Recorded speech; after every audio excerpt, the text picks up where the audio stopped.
Rainbow आखिर है कितने का, ये सवाल आप लोगों के जहन में बार बार आता है और कई जगहों पे आपने एड्स देखे होंगे रेनबो बजीज के। फेसबुक के ऊपर रेनबो बजीज के ऐड देखे होंगे, आपने व्हाट्सएप ग्रुप्स में देखे होंगे, आपने OLX पर देखे होंगे, आपने यूट्यूब पर एड्स देखे होंगे रेनबो बजीज के। लेकिन एक चीज़ हमेशा हर जगह से गायब रहती है, वो है इसकी प्राइस। यानी कि रेनबो बजीज के एड्स तो नजर आ रहे हैं लेकिन प्राइस के बारे में कोई बात नहीं कर रहा। हर बंदा कहता है प्राइवेट में प्राइस पूछ लो। तो इस तरह से रेनबो बजीज की कीमत का तयन होगा कैसे? रेनबो बजीज की प्राइस अभी क्या है, आगे क्या होगी, पहले क्या थी, इसका बिजनेस किस तरह से होता है, क्या इसमें कमाई ज़्यादा है, जो लोग बिजनेस कर रहे हैं वो कितना कमाते हैं, आज की इस वीडियो का पूरा बजीज का पोस्टमार्टम करेंगे रेनबो बजीज का। और आपको प्रॉपर बताएंगे कि इसमें बिजनेस कितना है, इसकी कीमतें कितनी है, प्रॉफिट मार्जिन कितना होता है, क्या ये सक्सेसफुल है या नहीं, क्या आपको करना चाहिए या नहीं, मैं कर रहा हूँ तो मेरे पास कितना आउटकम जनरेट हो रहा है, ये तमाम बातें बताएंगे। So hi guys, you are watching my channel Ahsan pets. अस्सलाम वालेकुम, मैं हूँ अहसन जफर, कराची पाकिस्तान से। कॉकटेल मेरी पहली मोहब्बत। सो गाइज, वीडियो को शुरू करने से पहले इस वीडियो को फौरन से लाइक कर लें और अगर आप हमारे चैनल पर नए हैं तो चैनल को सब्सक्राइब कर लीजिए। इंशाल्लाह नेक्स्ट आने वाली वीडियोस आपको मिलती रहेंगी, नोटिफिकेशंस आते रहेंगे। रेनबो बजीज की कीमत क्या है? देखें, कीमत तो मैं भी आपको कभी नहीं बताऊंगा और आपने देखा होगा कि आप यूट्यूब पर या फेसबुक पर या फिर व्हाट्सएप पर या OLX पर आप देखते हैं कि ऐड लगे हुए हैं बट कीमत नहीं लिखी हुई। अगर लिखी हुई भी है तो फेक कीमत लिखी हुई है, बहुत कम पैसे बताए गए हैं ताकि ज़्यादा से ज़्यादा लोग कांटेक्ट करें। और जब वो कांटेक्ट करते हैं तो उनको रियल प्राइस उस वक्त बताई जाती है ताकि अगर वो इंटरेस्टेड हैं तो खरीदेंगे, वरना फिर गाली दे के चले जाएंगे आगे। तो इसमें ये चक्कर है क्योंकि रेनबो बजीज की प्राइस जो है ना वो फिक्स्ड नहीं है, क्योंकि रेनबो बजीज एक बहुत ही ज़्यादा, कह लीजिए कि एक एक बहुत ज़्यादा म्यूटेशन से मिलकर बनी हुई एक मिक्स्ड म्यूटेशन है जो कि बहुत कॉम्प्लेक्स्ड है। कॉम्प्लेक्स्ड होने के साथ साथ बहुत ज़्यादा वेस्ट है। चलें, आपको मैं एक हिंट दे देता हूँ कि कम से कम कितने में रेनबो बजीज मिलता है। देखें, कम से कम 2,000 रुपये से शुरू है।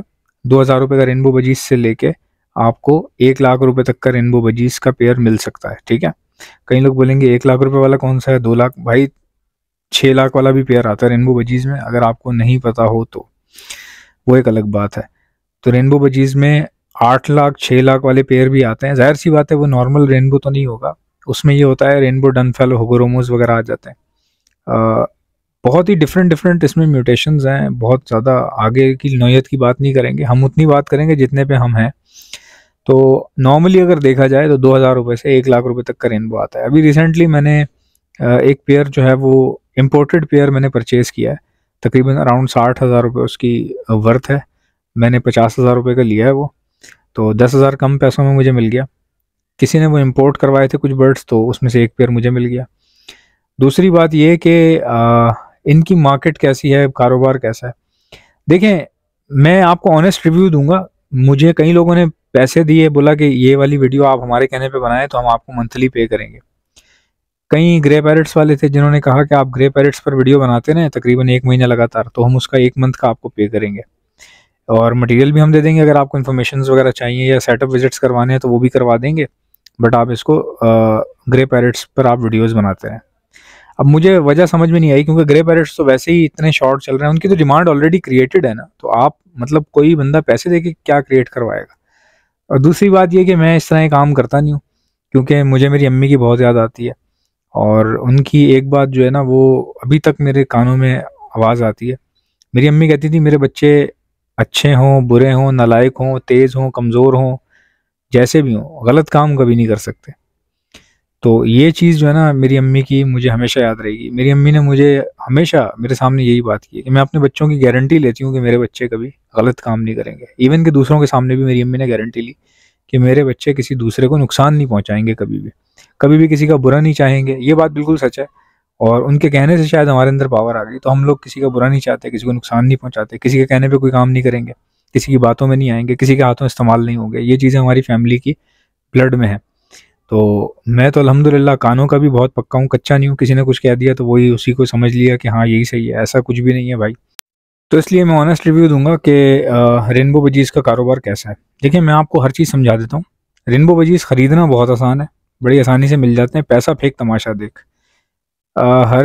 एक मूवी का डायलॉग है, मुझे बड़ा पसंद आया। उसमें वो कहता है, सब कुछ बिकता है साहब, बस कीमत अलग अलग होती है। तो इस तरह ये बात बिल्कुल सच है कि सब कुछ बिकता है, कीमत अलग अलग होती है। तो अगर आपके पास पैसा है तो रेनबो बजीज ढूंढना कोई इतना बड़ा मुश्किल काम नहीं है। एक बहुत ही लालची आदमी है जिसके पास अच्छे अच्छे रेनबोज थे तो उसको लोगों ने हज़ारों रुपए दे दे के उससे ख़रीद लिए। वो खुश हो गया पैसे लेके। बट आपको पता है पैसा अच्छी चीज़ है कि पैसा ऐसी चीज़ है कि ज़्यादा टाइम तक टिकता नहीं है, तो पैसे खर्च हो जाते हैं। उसके पैसे खर्च हो गए, उसको लगा कि उसने टाइम गुजार लिया और पैसे यूटिलाइज़ कर लिए, बट बहुत सारी चीज़ें उसके हाथों से निकल गई। अब वो बेचारा अजीबो-गरीब तोते लेके बैठा हुआ और उसको बेचने की कोशिश कर रहा है। नहीं बिक रहे भाई, नहीं बिक रहे वो। कैसे बिकेंगे? आपने क्वालिटी का लोगों को पढ़ा दिया, सब कुछ कर दिया और आप बेच कह रहे हो कचरा। तो ये बात तो तय है कि पैसे हों तो रेनबो बजीज़ बड़ी आसानी से मिल जाता है। खरीदना इतना मुश्किल काम नहीं है, आसान काम है। जैसा मैंने आपको भी साबित कर दिया कि पैसा होगा तो सब मिल जाएगा। बिकता सब है साहब, सिर्फ कीमत अलग-अलग होती है। अगर आप कम पैसे लेके रेनबो ढूँढ रहे हैं तो ये आपकी गलती है। अगर आपको रेनबो नहीं मिल रहा तो डेफ़िनेटली आपने पैसे कम लगाए हैं। अगर आपने पैसे ज़्यादा लगाए हैं तो फिर ऐसा हो नहीं सकता कि आपको रेनबो ना मिले। फिर इसका मतलब ये है कि आप में कोई फ़ॉल्ट है। रेनबो बजीज़ को बेचना बहुत मुश्किल काम है। अब कई लोग ना तिलक जाएँगे बिल्कुल, कैसी बातें कर रहा है, रेनबो तो भाई डिमांड ही इतनी है, कैसे बेचना मुश्किल है। मैं आपको बता रहा हूँ ना, मैं इस काम से मुंसलिक हूँ। मैं कॉकटेल्स का काम करता हूँ, रेनबो बजीज़ का काम करता हूँ, फिंचेस का काम करता हूँ, गोल्डन फिंचेस का काम करता हूँ, एक्सोटिक फिंचेस का काम करता हूँ। तो मुझे इस चीज़ का आइडिया है, डिफरेंट काम मैंने किए हैं। मैंने कोई एक काम नहीं किया, मैंने बहुत सारे काम किए हैं, तो मुझे बड़े अच्छे से आइडिया है। रेनबो बजीज़ को बेचना मुश्किल है। अब आपसे हज़म नहीं हो रही होगी ये बात कि एक तरफ इतनी डिमांड आ रही है, एक तरफ ये बोल रहा है बेचना मुश्किल है। आप बेचो, आपको पता चलेगा। देखें होता क्या है, अपनी कीमत में बिकता नहीं है। जिस कीमत में आपने खरीदा उस कीमत में बिकेगा नहीं। ये मैं आपको गारंटेड लिख के देता हूँ, क्योंकि अभी हो क्या रहा है, देखिए पहले बिक जाया करता था, अब हो क्या रहा है। हुआ ये है कि एक बहुत बड़ा स्कैम हुआ है लवबर्ड के अंदर, बहुत बड़ा स्कैम हुआ है। इवन के 1 अरब से ऊपर की ट्रांजैक्शंस हुई हैं लवबर्ड के अंदर, और इतना बड़ा मैसिव स्कैम हुआ है। उसके बाद से लोग डर गए हैं, सीधी सी बात है। लोग इतना डर गए हैं, कोई फिंच फिंच खरीदने को भी लोग तैयार नहीं है, इतना डर गए हैं। अब सिर्फ वो लोग रख रहे हैं जिनको शौक है, और शौक वाला बंदा यही कहता है यार मुनासिब सी चीज़ हो तो बता देना, मुनासिब सी चीज़ हो तो बता देना। मुझसे there are lot of people who are asking me that if you have low budget kind of rainbow budgies, then you can contact us, we will definitely buy from you. I have shown them the major quality in rainbow budgies, but they are refusing. They are telling me that we are not having these kind of budgets. बजरी तोते जो मशहूर है ना, वो मशहूर है अपनी कीमत की वजह से। सस्ता बर्ड है, सबसे छोटा पैरट है दुनिया का, सबसे सस्ता पोर्टेबल कहा जाता है इसको, मजाक से। पोर्टेबल पैरट है, सबसे सस्ता है। तो जब आप इसमें काम करते हैं ना और इसमें बहुत ज़्यादा आगे चले जाते हैं म्यूटेशंस में, तो इतनी हैवी म्यूटेशंस बहुत ही कम लोग लेते हैं, बहुत कम लोग। कोई बहुत बड़ा बिजनेस नहीं है।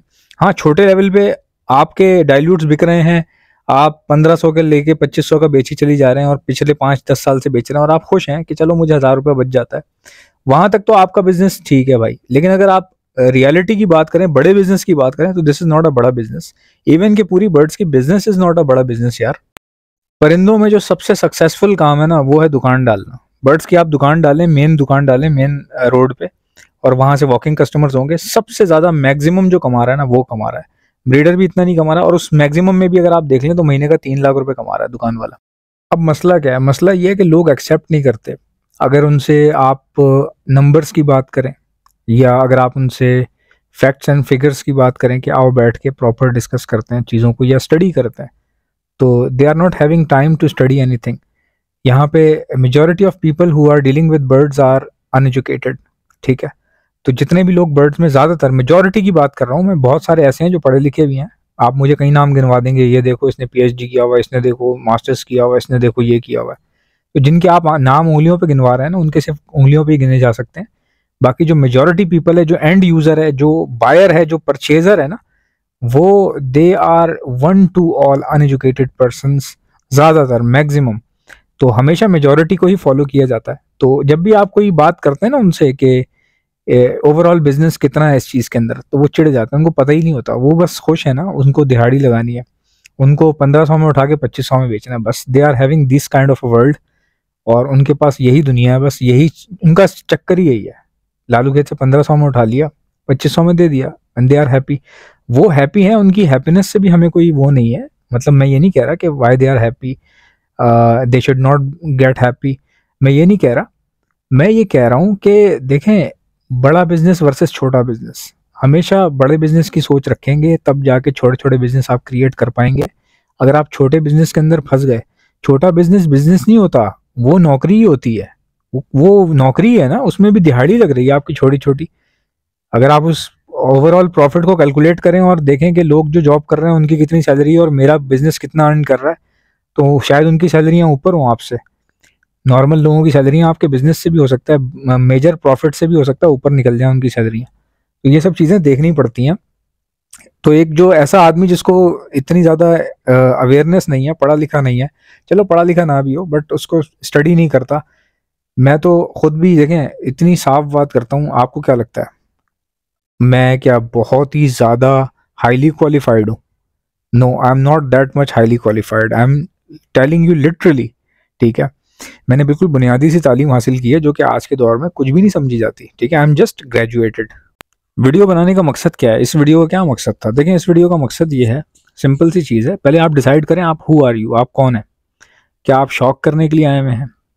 क्या आप बिजनेस करने के लिए आए हुए हैं? क्या आप एक स्टूडेंट हैं? क्या आप पार्ट टाइम काम शुरू करना चाहते हैं? क्या आप बजीज के बारे में जानना चाहते हैं कि ये कारोबार कैसा है? ये 5 लोगों में से एक आदमी अपने आप को चुन लें। देखें, जब मैंने रेनबो बजीज की परचेजिंग स्टार्ट की तो धड़ाधड़ परचेजिंग किए जा रहा हूँ, डाइल्यूट भी उठा लिया, ये भी उठा लिया, वो भी उठा लिया, हर चीज़ रेनबो लग रही है, अरे ये भी रेनबो लग रहा है, अरे ये ब्लू कलर का, वायलेट कलर का, ओए हो रेनबो रेनबो रेनबो रेनबो, हर चीज़ उठा रहे हैं। तो हमारे एक बहुत अच्छे दोस्त हैं, मेरे पास आए, कहने लगे कि क्या कर रहे हो मियाँ? मैंने कहा सर रेनबो उठा रहा हूँ, इनको बेचेंगे आगे इंशाल्लाह ताला, बिजनेस करेंगे इसका। कह रहे हैं कितने में उठा रहे हो? मैंने कहा सर मैं उठा रहा हूँ 5,000, 4,000, 4,500। तो उन्होंने कहा दिखाओ कौन सा उठा रहे हो, 5,000 वाले दिखाओ। मैंने 5,000 वाले दिखाए। कहने लगे ये 5,000 के उठाए। मैंने कहा जी। कहने लगे कितने के बेचोगे? मैंने कहा बेच दूंगा 10,000 रुपये तक के। तो उन्होंने कहा कि पहली बात तो ये कि बेच नहीं पाओगे 10,000 में, ये 5,000 वाले 10,000 में नहीं बेच पाओगे। मैंने कहा क्यों? कहने लगे मेरा बड़ा तजुर्बा है, मैं रेनबो बचपन से रख रहा हूँ। तो मैंने कहा अच्छा, मैंने मान भी लिया, जाहिर है क्योंकि वो बहुत पहले से हैं रेनबो के अंदर। मुझे कहने लगे अगर खुदा ना ख्वास्ता ये 10,000 के तुमने बेच भी दिए तो वो लोग खो दोगे जो तुम्हारे पास इक्का दुक्का लोग आते हैं, इज्जत करते हैं, बैठते उठते हैं, वो लोग खो दोगे। ठीक है, ये चीज़ शायद 5,000 वाली भी नहीं है जो तुमने 5,000 में ले ली है। ठीक है,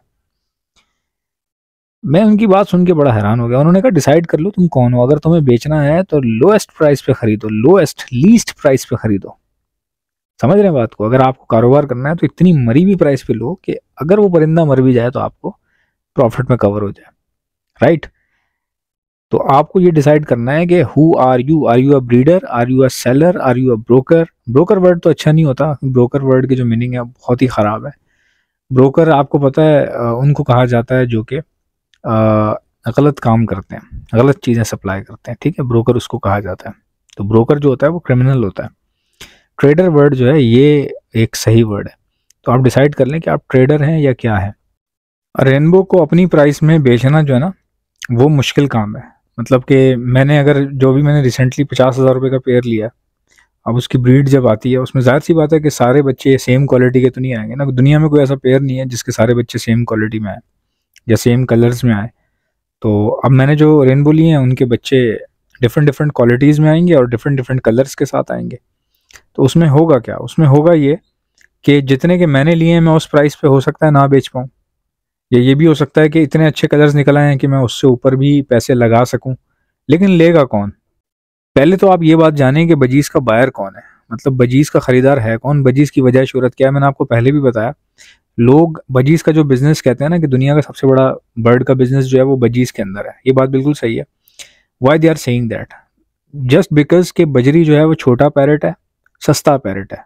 एवरीबडी नोज, हर बाप को ये पता है कि मेरे बच्चे के लिए मैं अगर कुछ ले सकता हूँ परिंदों के अंदर तो बजरी तोता ले सकता हूँ, ख़त्म बात। तो वो 2 बजरी लेता है, छोटे पिंजरे में डालता है, बच्चे को पकड़ा देता है, बात ख़त्म हो गई। इस तरह कई लोग बजरी लेते हैं, कई लोगों का मर जाता है, वो मार्केट से एक और लाके डाल देते हैं उसमें। ठीक है, the real business is here. तो यहाँ पे आपको पहचानना है जो एंड यूज़र है वो ये है, जो असल जो बजरी का जो बायर है ना वो ये है। ठीक है, म्यूटेशंस में जब आप काम करते हैं ना, जब आप होगोरोमोस लगाते हैं, जब आप डन फेलोज लगाते हैं, जब आप ब्लैक बजीज लगाते हैं, कॉम्बोज लगाते हैं, जब आप रेनबोज लगाते हैं, उस टाइम आपको पता होना चाहिए कि वो जो काम आप करने लगे हैं ना उसका उसका बायर कोई आम आदमी नहीं बनेगा भाई। मैंने इतनी रिसर्च मार ली है, आप यकीन नहीं करोगे, पिछले 3 दिन से मैं या तो सिर्फ सो रहा हूँ या फिर मैं मोबाइल पे सर्च कर रहा हूँ, या मैं लोगों से कांटेक्ट कर रहा हूँ, या मैं रेनबो खरीद रहा हूँ, या मैं बेच रहा हूँ, या मैं सर्चिंग कर रहा हूँ, मतलब ये काम कर रहा हूँ, और या फिर मैं सो रहा हूँ। मैं 3 काम कर रहा हूँ पिछले 2-3 दिन से। तो इसके बाद 3 दिनों के बाद भी मुझे अब तक ये नहीं पता चला कि बेसिकली रियल बायर है कौन। खरीदने को तो कोई भी खरीद लेगा ना यार, आपके बिक रहे हैं बर्ड्स, आप बोलोगे मेरे तो बर्ड्स बिक रहे हैं, मेरे से तो फलाना भाई ले गया, टमकाना भाई ले गया। उन भाइयों की तो बात ही नहीं कर रहा ना मैं। वो तो बहुत छोटी सी एक एक लेवल है, एक कंडीशन है। 5 लोग आपके दोस्त हैं, वो आपसे खरीद बेच रहे हैं, एक वक्त आएगा अगर वो ना लें तो फिर आप क्या करोगे? फिर आप किसको बेचोगे?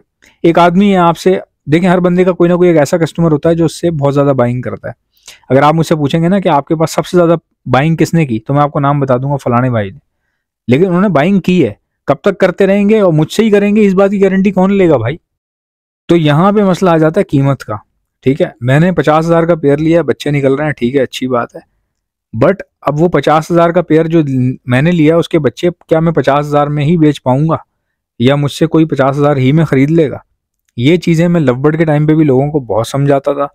मैंने बहुत ज्यादा लोगों को बताया कि देखो एक चीज होती है ना, खाई जा रही हो, समझ में आता है, खत्म हो जाती है। मुर्गी है ना, मुर्गी लोग काटते हैं खा लेते हैं, बाजार में बिक रही है, गोश्त मिल रहा है, एक्सपोर्ट हो रहा है, यहाँ से गोश्त एक्सपोर्ट होता है, यहाँ से होता है, बांग्लादेश से होता है, इंडिया से होता है। मीट जो है ये एक्सपोर्ट हो जाता है, अंग्रेज खाते हैं हमारा मीट शौक से, क्योंकि साउथ एशिया का जो मीट है ये ज़्यादा लज्जत रखता है। तो एक ऐसी चीज़ का समझ में आता है, हाँ यार खाई जा रही है, एक्सपोर्ट हो रही है, दबा के लोग खा रहे हैं, ख़त्म कर रहे हैं, कंज्यूम हो रही है। एक बर्ड है, उसको लोग सिर्फ रखते हैं, खा तो सकते नहीं है उसको, ठीक है, ना तो उसका कपड़ा बना के पहन सकते हैं, ना उसकी स्किन इस्तेमाल होती है। तो ऐसा बर्ड जो कि कंज्यूम ही नहीं हो रहा, जस्ट कंज्यूम कहाँ पे हो रहा है? कंज्यूम तो हो ही नहीं रहा, सिर्फ यूज हो रहा है। यूज कहाँ पे हो रहा है? ब्रीडिंग में यूज हो रहा है। तो इसका मतलब ये है कि आपसे जो लोग म्यूटेशन ले रहे हैं दे आर ब्रीडर्स। अब आप समझे मेरी बात को, आपका जो यूजर है, जो आपका जो बायर है, जो परचेजर है, वो ब्रीडर है। बड़ी म्यूटेशन में अगर आप महंगी चीज बेचेंगे तो वो खरीदने वाला एक ब्रीडर ही होगा, उसके अलावा बहुत मुश्किल है कि कोई और हो, नामुमकिन सी बात है। ज्यादा से ज्यादा ट्रेडर होगा, बर्ड जमा कर रहा है, आपसे आप तक पहुंच गया, आपसे बोला यार ये बर्ड दे दो मुझे, इतने इतने पैसे लगाए, आपसे ले गया। अब सवाल ये पैदा होता है क्या ये काम अच्छा है, स्लो है, बुरा है, कैसा है? काम बहुत अच्छा है ये, लेकिन इस पर डिपेंड नहीं कर सकते। अगेन वही वाली बात है, डिपेंड नहीं कर सकते।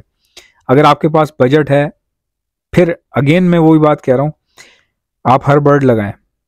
रेनबो बजीज की वीडियो देख रहे हैं, मैं भी बना रहा हूँ, मैं भी खरीद रहा हूँ रेनबो बजीज, लेकिन आप हर बर्ड लें, हर बर्ड लें, थोड़ी सी मुर्गियाँ भी पालें। मैं तो आपको ये भी मशवरा दूंगा, और मेरी बात आप याद रखेंगे और दुआएं देंगे, ठीक है? थोड़े से कहीं जगह मिले कबूतर भी डाल लें, कहीं जगह मिले मुर्गी भी डाल लें। कबूतर खाया जाता है, मुर्गी भी खाई जाती है, कंज्यूम हो जाती है, ठीक है?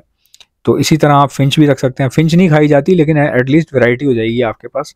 कभी किसी बर्ड के रेट ऊपर, कभी किसी के नीचे, कभी किसी के ऊपर, कभी किसी के नीचे। तो हर बर्ड होना चाहिए। एक्जॉटिक फिंचेस हैं, जो बर्ड कम नजर आ रहा हो कोशिश करें उस पर काम करें, या जिस बर्ड में लोग आपको कम दिखाई दे जिस बर्ड में लोग आपको कम दिखाई दे रहे हो उस बर्ड का इस्तेमाल करें। अभी इस वक्त देखें डवें कोई भी नहीं खरीद रहा, ठंड चल रही है, ब्रीडिंग तो वैसे ही डव की सर्दियों में खुले में नहीं आती, इंडोर में आ जाती है। तो डवें जो हैं वो बिल्कुल ठंडी पड़ी हुई हैं, कोई ना खरीद रहा है ना उनके बारे में बात कर रहा है, कौड़ियों के दामों पे पड़ी हुई हैं। बस आप, अगर आपके पास पैसा है या जगह है, तो आप अपने पैसे, मतलब 300-300 रुपए की क्या औकात है, कुछ भी नहीं है, आप वो 300 रुपए की डव्स लेकर कहीं पर आप अपने पास स्टॉक कर लें उसको। अगर आप कर सकते हैं, कितना खा लेंगी? खाती रहेंगी, साथ साथ बच्चे भी देती रहेंगी, अगर आपने बहुत ज़्यादा तादाद में रखी हुई है। इसी तरह फिंच के बारे में कोई बात ही नहीं कर रहा है, फिंच का किसी को होश ही नहीं है। जब होश आएगा तो यही फिंच जाल का रेट 1600 रुपये पे खुल रहा होता है, आपको पता है ना, 1600 भी पहुंच जाता है जाल का रेट। तो फिंचे खरीदना शुरू कर दें, वो चीज़ खरीदें जिसमें बंदे कम हो, जिसमें बंदे ज़्यादा हो ना, वो समझ जाएं कि अभी मार्केट गर्म है। शेयर शेयर जो होता है ना, शेयरिंग मार्केट, शेयर मार्केट जो होती है, उसमें भी यही होता है। जो स्टॉक गिरे हुए होते हैं हमेशा वो खरीदो, क्योंकि जो गिरा हुआ है वो आज नहीं कल नहीं ऊपर ही जाएगा। जिसकी वैल्यू बहुत हाई है, जो शेयर बहुत महंगी कीमत का है, सबसे ऊपर जा रहा है, तो वो आसमान फाड़ के उससे ऊपर थोड़ी निकल जाएगा। उसने इन दी एंड ऑफ द डे नीचे तो आना ही आना है ना। हर चीज ऊपर नीचे होती रहती है ना। मार्केट क्या है? मार्केट, मार्केट की डेफिनेशन क्या है? जो चीज ऊपर नीचे होती है उसको मार्केट कहते हैं, ठीक है? अब इससे आपको गलत मतलब निकालने, कुछ भी निकालने, पढ़ा लिखा बंदा समझ गया मेरी बात। जो चीज जिसकी वैल्यू ऊपर नीचे होती है उसको मार्केट कहते हैं, खत्म हो गई बात। तो एक चीज है उसकी वैल्यू ऊपर भी जाएगी नीचे भी आएगी, अगर वो मार्केट का हिस्सा है तो। शेयर भी मार्केट का हिस्सा है, तो शेयर अगर ऊपर है तो नीचे भी आएगा। तो जो सबसे ऊपर है उसने नीचे ही आना है ना, आप समझ रहे हैं बात को? तो वो आप ना खरीदें जो सबसे ऊपर है, जो सबसे नीचे है आप वो वाले लें, क्योंकि वो नीचे जमीन पे आए हुए हैं ना। अब इससे नीचे तो जमीन खोद के अंदर तो नहीं घुसेंगे, थोड़ा बहुत ऊपर आएंगे, जरा से भी ऊपर आ गए ना अगर, तो आपको बहुत ऊपर ले जाएंगे, अगर आपके पास ज्यादा तादाद में खरीदे हुए रखे हैं तो।